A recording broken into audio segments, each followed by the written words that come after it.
Hi ka-vlog!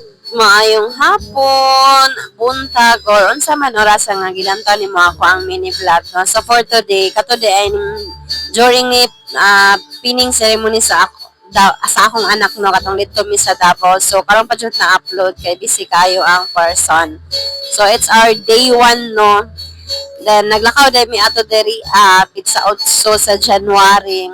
Alauna na gid mi nakagikan kay kuan alauna sa hapon. Then pag abot na mo sa Tagum City, naghapit pa pud mi og pangumpara gamay kay man lang makabawi-bawi pud sa pamasahe ba niya.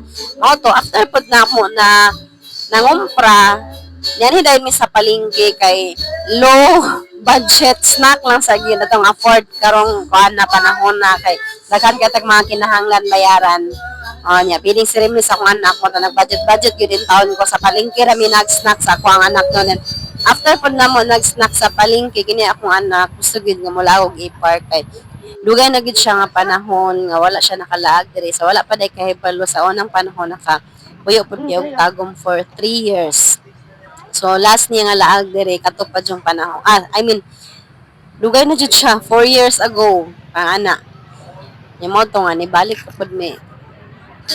Ato dugay-dugay na jud akong anak nga wala ka balik diri anya mao to nga na pagman ko na pangumpra human mi nagpa ay gato sa palengke pod niya akong anak nga mulag lagi na may eco park bitaw pinakanindot gid kung gusto gid mo magmuni-muni maglingaw-lingaw magunahon-na mag-isip-sipon sa badya mag-unwind.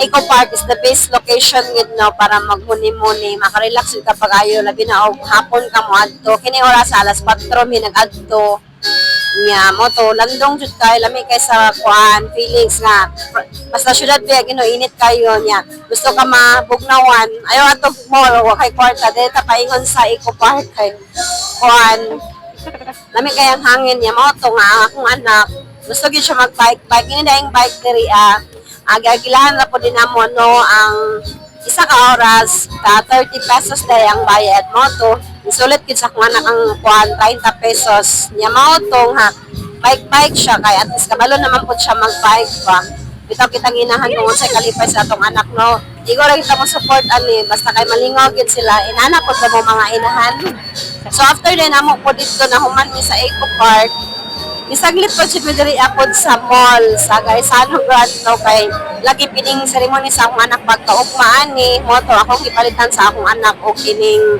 kuan sandal niya kay iyang suoton ra pod sinihan ako nga gamay naman sa kumoto gihatag na ko sa iya mao akong ipasuot niya ipadala akong sandal ko niya pag after po na mo rituan pero na pod mi nag dinner so abangan ang part 2 I mean dito so palihog na like share